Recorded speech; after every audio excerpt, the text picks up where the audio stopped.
Being a rapper is probably the most dangerous profession in America. Here's some top tier artists that unfortunately we lost in 2022. Trouble was an Atlanta rapper who has been on the grind for a minute. Originally coming out of the east side neighborhood Edgewood, which is a part of Zone 6, Trouble had been steadily stacking his industry credibility for a minute. He had collabs with Drake, The Weeknd, Migos, Lupe Fiasco, and T.I. Most importantly, Trouble had the love of his city behind him. While he may not have been the most mainstream artist out there, he built a true devoted fan base which helped attract these A-list artists who were all down to work with him. In 2017, he signed with Mike Will Made It's label, a great look for him, and things really took off when Drake dropped his song Bring It Back featuring Trouble. But the way Trouble passed was nothing short of tragic. He was actually visiting a woman in a nearby Atlanta suburb when a man named Jermichael Jones broke into the apartment and started firing.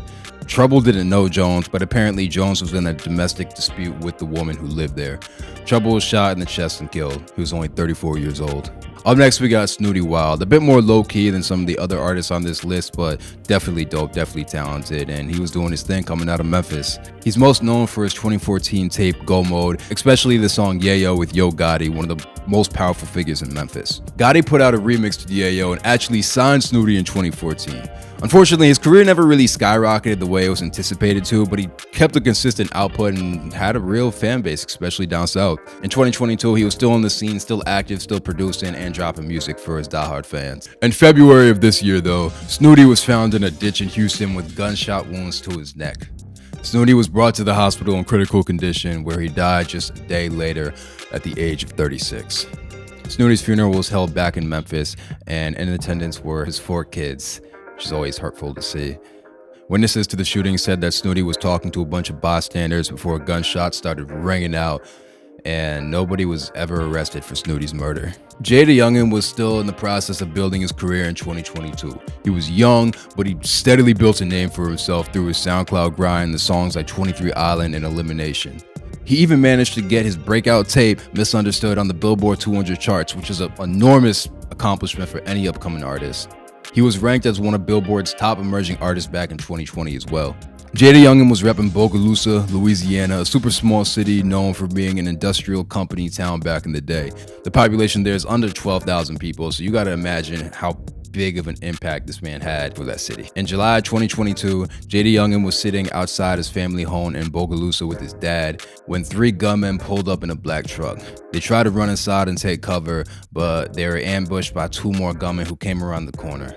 While JayDaYoungan's dad pulled out a gun and fired in self-defense, JayDaYoungan was hit 8 times and died at the local hospital. He was only 24 years old. PnB Rock's death really took the world by surprise. He had a tough childhood growing up in Philly, spending a lot of time going in and out of juvie. He wrote his first mixtape while in prison, the project that blew up his career and got him signed to Atlantic.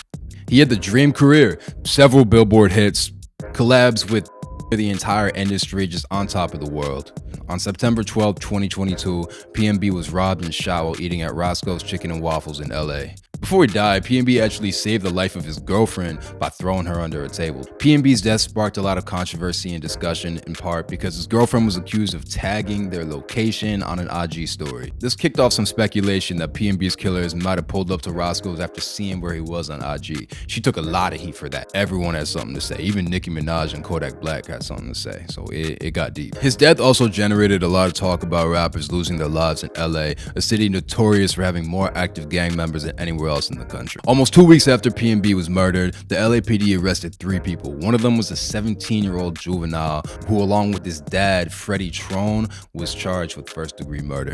Another one of the most heartbreaking losses the rap game suffered in 2022 was the death of Takeoff. Takeoff founded the Migos alongside his cousin Offset and his uncle Quavo. They all came up together in Atlanta. And Takeoff got a lot of attention too, especially with his unique flow and voice and delivery. Like, everybody loved Takeoff. After Drake jumped on the Versace remix, the Migos became bona fide superstars that dominated the charts for years with hits like Motorsport, Walk It, Talk It, Stir Fry, and Bad and Bougie. After going on such an influential run, the Migos broke up in 2022.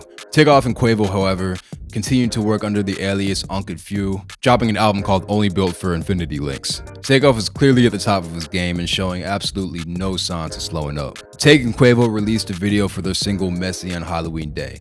However, just hours later, Takeoff was shot in an altercation outside a Houston bowling alley.